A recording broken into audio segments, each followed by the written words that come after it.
What's up guys, Spin Firearms here, and today we're going to be talking about my favorite handgun or handgun line, which would be the Glock 26. But also included in that line is a 26, 27, 28, 33, and 39, because they all use the exact frame, and about 85 to 90% of all the internal parts are interchangeable between them. So when crap hits the fan, you literally have all these part kits tucked away or extras or leftovers. That is huge, because when there is no more supply of that stuff and you have it, the fact that all these can be swapped out and stuff like that is absolutely amazing and a big deal if crap ever hits the fan. And we all know we're in a crazy time of living right now. But before we get started, hit the like button, drop a comment down below. If you're part of the Glock 26 gang, drop it down below. If you represent Glock 26 hard, let me know about it. It is my favorite firearm, my favorite go-to, because there's unlimited options of what you can do with it, unlimited aftermarket support, and unlimited testing has happened on the Glock 26 since its inception in, I believe, 94 or 95. Now, we do have one Glock 27 on the table, and these aren't all my Glock 26s. This is some of them, but just some of them that have some changes to them, which we're going to go through, because someone wanted a mods and upgrades video, so I thought we would do that. Let's start off with one of my main carries right now. This has a Henning Group base plate. This is a +2 and it adds very minimal length to the firearm. You can get a great purchase on the firearm, and this is one of my favorite base plates, 100% reliable. And one thing I want to say about base plates is, you see the hole on the bottom of the Glock OEM one? If the new base plate you bought doesn't have that hole, do not use that plastic spacer or that plastic piece in the bottom. It's just going to go straight spring down. But if this did have a hole in it, then you would use that plastic piece that Glock gives you. For instance, same thing here. You do not use that plastic piece, it's just going to be the spring. But in this case right here, you would use that plastic piece with the spring as well. So I just want to make that known, because that has messed some people up when they try new base plates. But other base plates I love. This is another Henning Group one. I got this just to match the stainless steel slide. Their finish is actually pretty good. I just get a lot of use out of these firearms. But this is my everyday carry build is what I called it. Once again, here's another Henning Group base plate. If you haven't seen already, Henning Group tends to be my favorite carry base plate, because it doesn't add too much length, but it adds +2, so you got a 12 round setup. It's made of great material, very light, has great texturing on it, and they've been 100% reliable, and I have like 6 or 7 of them. I run them on my Glock 27s and all sorts of stuff, and they just run. So Henning Group makes awesome base plates. They also make great sights, and on top of that, I have a new product coming from them soon. Now let's get into more base plates. This is the best overall base plate. This is my stock Glock 26, 100% stock on the internal, so obviously the sights are different. It does have the Handle It Edge Series grips, which if you're wondering about the grips on these, all of these are Handle It Edge Series grips. Get Handle It Edge Series grips, or get the I believe they're the Pro version. I'm blanking on the name right now, but there's another version they just released. I really like both of them. The Edge series is what I've been running for years now, but the other version that I'm trying to think, I don't think it's called the Pro, but the other version from them is absolutely great. I've made a video on it before. It's the one that is multicolored. It's actually what you see right here. It's a different grip than what I have on all these other, but that's the way to go. Anyways, SLR Rifle Works base plate. As you can see, I have one right here on my Gen 5 as well, so it works on Gen 3s, Gen 4s, Gen 5s. Once again, you don't need that little black piece from the original mag, just the spring. This is 15 rounds right here. This is a 15+1 setup. Now, this is a Glock 43X with a 15 round micro dagger mag in it, right? Let's compare look at that. It saves length, even compared to a Glock 19 or a Glock 26 with a Glock 19 mag in it. It saves space, still giving you 15 rounds, plus this is an OEM mag, so it's going to sit right. You don't have to change out the mag stop or the mag release. It just is perfect. And I have like, I don't know, 6 or 7 of these now for Glock 26s, and they all run flawlessly. They can take an absolute beating without being damaged or affecting the function.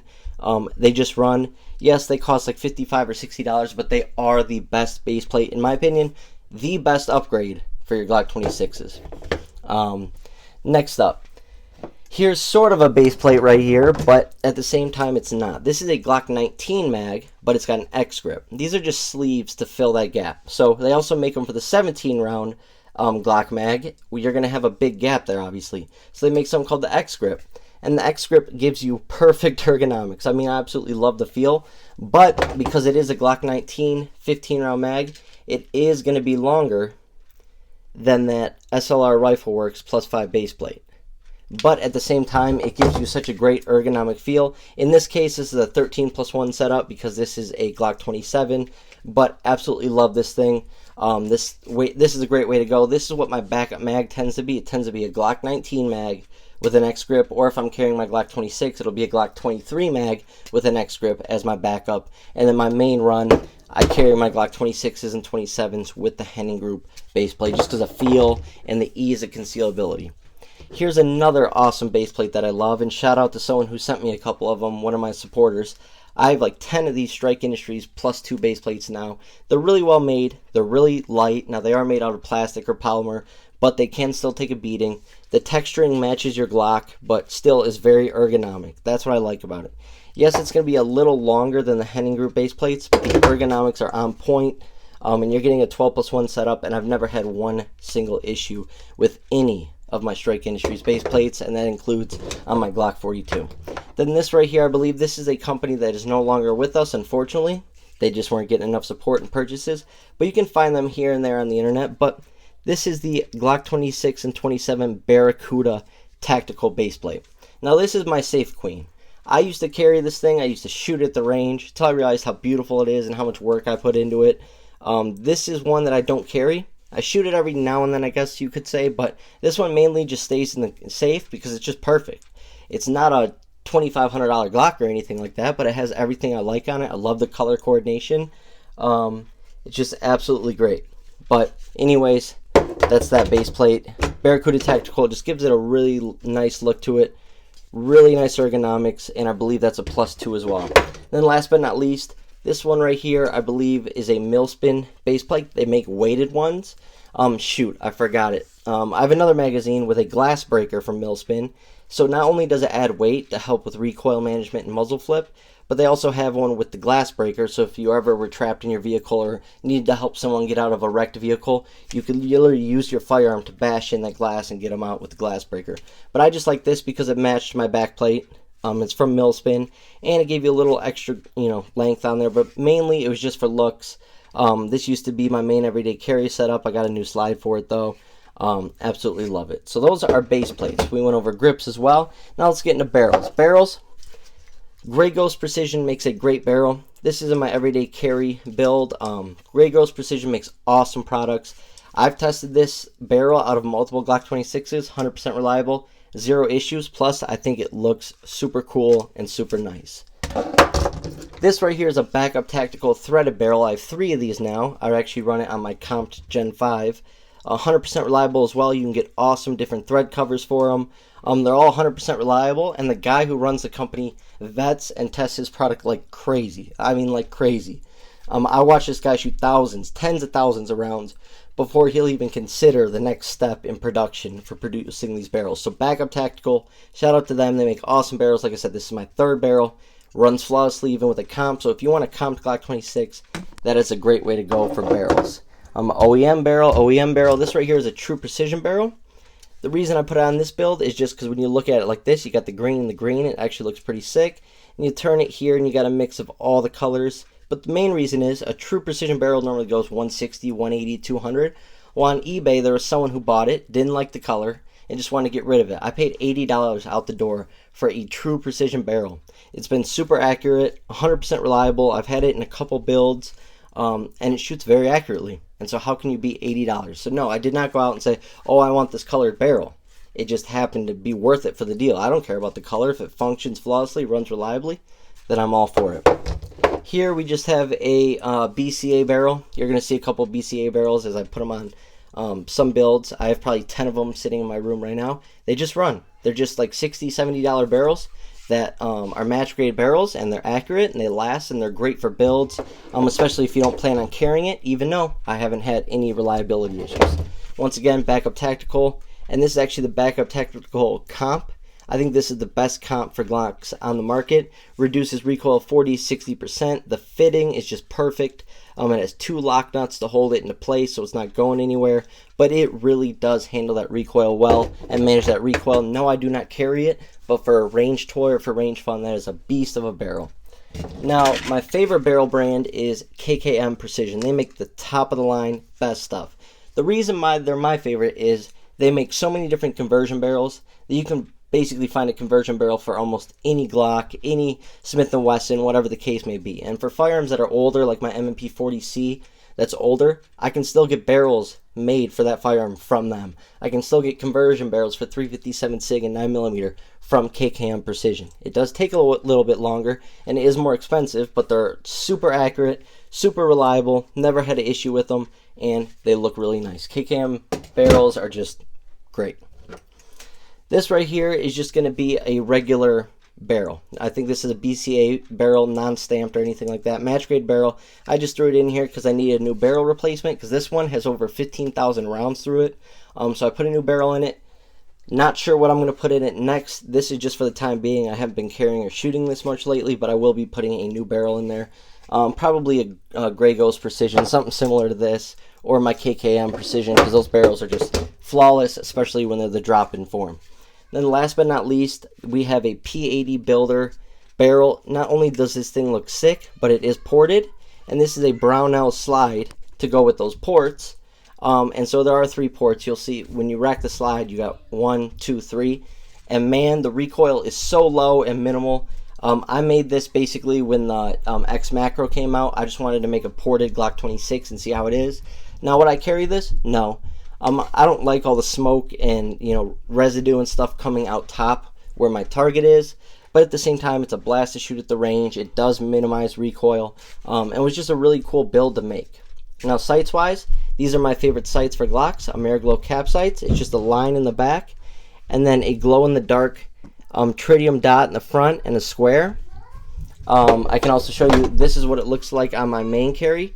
The Ameriglow cap sights are my absolutely favorite. They are my go-to for when I'm truly carrying a Glock. Those are my go-to sights. Although in this case right here, these are Trigicon 3-dot white sights, tritium sights. These have the whitest outline, which are so easy to pick up during daytime. And also all 3 are tritium, so you do have the 3-dot tritium sight setup. This right here is basically the same setup from Ameriglow, but half the price. These are Ameriglow 3-dot sights with white outlines, once again tritium. Basically the same sights, just not as bright with the white outline, but half the price. So you can get 2 of these sights versus 1 of these. It's your call. They're all great sight setups. These right here are Ameriglow 3-dots with the U-notch rear, and once again, these are 3-dot tritium sights. These are suppressor height sights, which I need to switch back to a white front outline. I like the white front outline on co-witnessing and stuff like that because it doesn't drown out your dot or confuse your eyes or anything like that.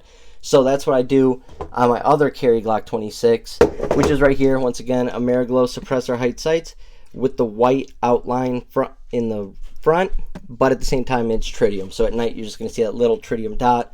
Very easy to co-witness, great sights to have. I think that's about it for the sights on all these. Let me take a look. Oh wait, we got the TFX Pros from Trigicon.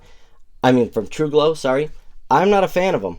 They are fiber optics and they are tritium, but for some reason I don't shoot that well with them. I don't know if it's this firearm or what, but I don't shoot that well with them. So I prefer the Ameriglow caps, the Ameriglow I-dot sights as my main carries.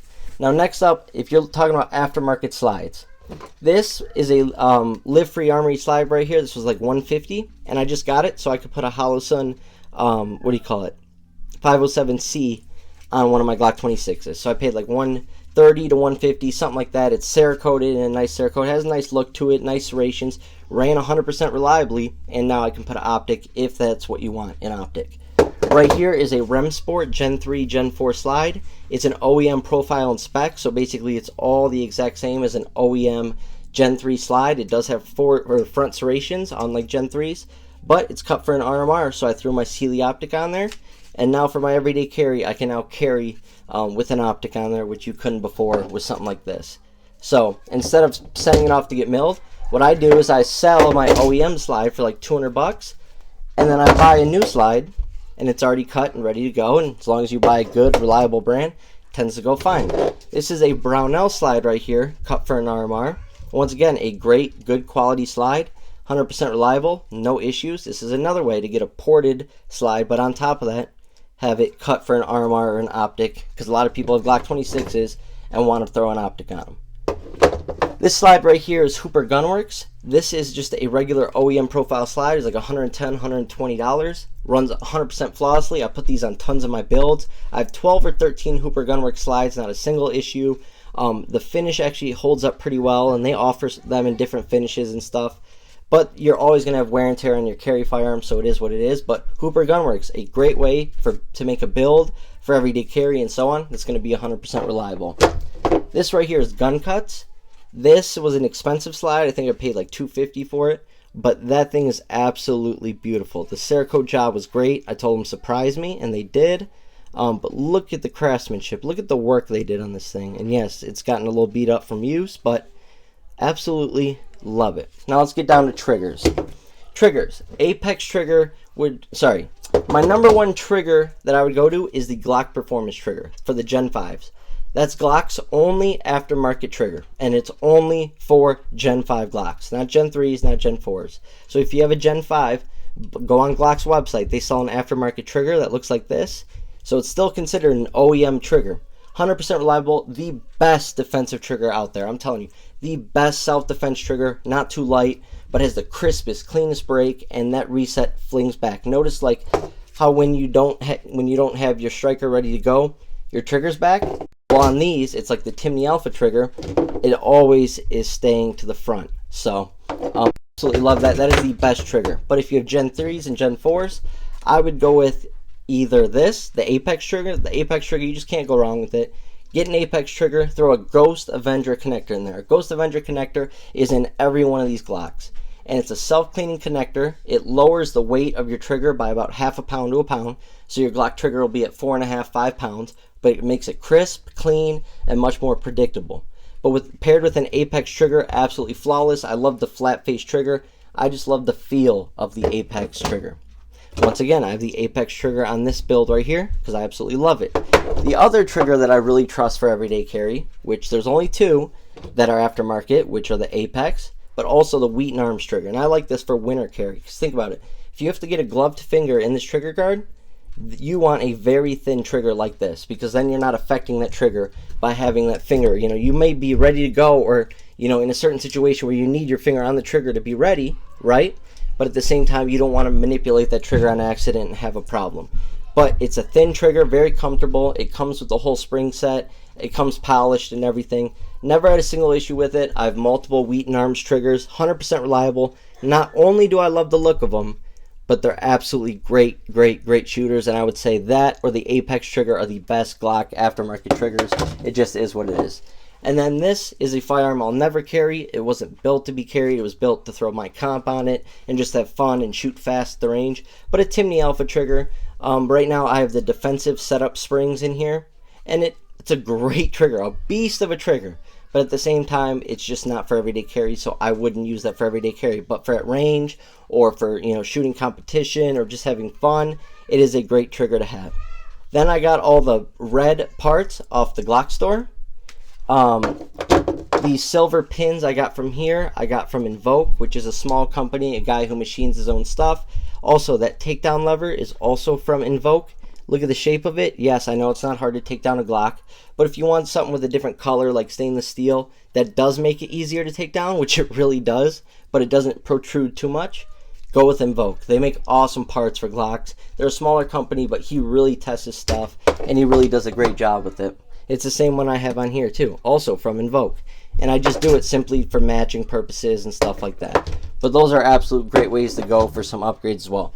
When it comes to lights and stuff like that, you don't have many options. I think you only have the Nightstick, which is 150 lumens, or the TLR6, which is 150 lumens as well. You can get the Recover Tactical Rail, but it's really hard to find a holster. And on top of that, the holster is really clunky and chunky because that rail drops down here, which drops your light even further. So now you have a much bigger footprint to carry around all day.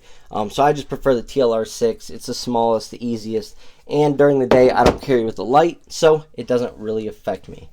And then the last thing I think we could talk about are optics. I don't really care about red dots and optics and stuff, but for a lot of mine, I do run Sealy optics. Right here is the CT2, not a single issue.